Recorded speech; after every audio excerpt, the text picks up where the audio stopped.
Sodok tanah dulu kita masuk. Tak tahu mana tanah.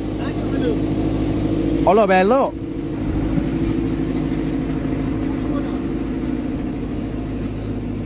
Bagus tu deh.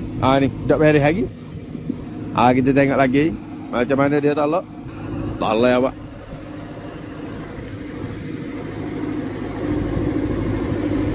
Nio. Lep. Tu dia. Tutup lagi. Kalau kita tutup dengan orang, sehari sahabat baru sudah. Dia jadi ibu nyodok apa? Allah hutung lah. Siapa-siapa nak beli wak ibu nyodok boleh deh.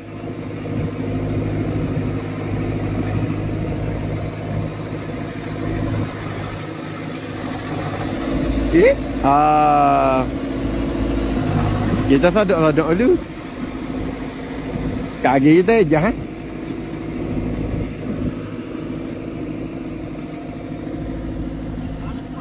Jimat masuk, ringkas bekerja. Wow, masuk. Wow. Tak rugi awak beli.